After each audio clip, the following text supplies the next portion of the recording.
ناس كتير فاكرة إن التجربة الصعبة أول ما تخلص خلاص كأنك تقلب الصفحة وما ترجعش تبص ورا، لكن الحقيقة إن في صدمات بتسيب أثر جواك وتفضل مأثرة فيك حتى بعد سنين طويلة، وده اللي اسمه اضطراب ما بعد الصدمة PTSD.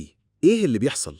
المخ بيسجل إن الخطر لسه موجود، يعني لو حصل قدامك موقف شبه اللي فات جسمك يتصرف كأنك رجعت تعيش نفس الحدث من جديد حتى لو انت في مكان آمن. خليني أقول لك أمثلة من حياتنا. في شخص كان راجع من فرح مع أصحابه على الطريق الدائري، حصلت حادثة كبيرة.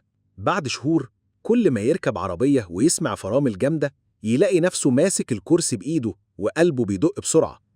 هو عارف إن الموقف عادي، لكن جسمه بيتصرف كأنه لسه عايش نفس الحادثة. وفي بنت اتعرضت لتحرش وهي راجعة من درس. بعد ما كبرت ودخلت الجامعة، كل ما تمشي في شارع زحمة وتسمع ضحك بصوت عالي وراها تحس إن الخطر راجع تاني، رغم إن الناس دي ممكن ما يكونوش واخدين بالهم منها أصلاً. وفي شخص اتربى في بيت مليان مشاكل وصوت عالي، دلوقتي وهو كبير أي نقاش بسيط مع شريك حياته ممكن يفتح جواه خوف قديم، لأنه عقله اتعود يربط الصوت العالي بالخطر. وفي شخص تاني قعد شهور في المستشفى وسط ريحة المطهرات وأصوات الأجهزة. بعد ما خف، أي ريحة مطهر أو منظر دكتور بالبلطو الأبيض كفيلة تخليه يتوتر ويحس إنه عايز يهرب.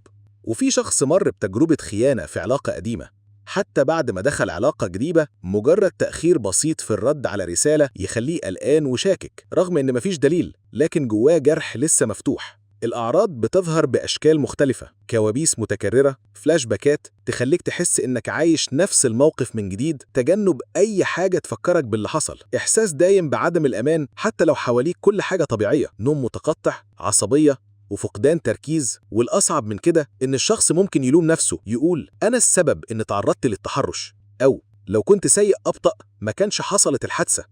لكن الحقيقة ده مش ذنبه، دي طريقة العقل عشان يلاقي تفسير حتى لو التفسير غلط. طيب إزاي نساعدهم؟ لو تعرف شخص بيعاني من PTSD محتاج منك أكتر من أي وقت تاني إنك تكون جنبه. اسمعه من غير مقاطعة ومن غير ما تقوله انسى، هو مش قادر ينسى. ما تستهزأش بيه أو تقلل من تجربته، الكلمة الصغيرة ممكن تفتح جرح كبير. ما تجبرهوش يعمل حاجة هو مش مستعد ليها، سيبه ياخد وقته. لو انت شريك لشخص بيعاني من PTSD خلي عندك صبر وطمنه بالكلمة والموقف، ده يفرق معاه أكتر مما تتخيل. شجعه يطلب مساعدة من دكتور نفسي، العلاج مش رفاهية، في طرق علمية زي العلاج المعرفي السلوكي أو العلاج بالتعرض التدريجي بتساعده خطوة بخطوة.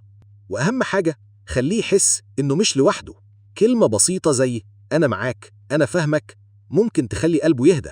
الخلاصة، اضطراب ما بعد الصدمة مش ضعف، بالعكس ده دليل إن الشخص مر بتجربة صعبة جدا وجسمه وعقله لسه بيحاولوا يحموه. ومع الدعم والعلاج والوقت ويرجع يعيش حياته بشكل طبيعي. سؤالي ليك، لو اكتشفت إن في شخص قريب منك بيعاني من PTSD هتتعامل معاه إزاي؟ ممكن تكون البداية إنك تسمعه وتطمنه وتشجعه يطلب مساعدة لو محتاج. اعمل لايك وفولو وشير عشان نوصل الكلام ده لناس أكتر، يمكن كلمة منك تكون سبب إن حد يحس إنه مش لوحده.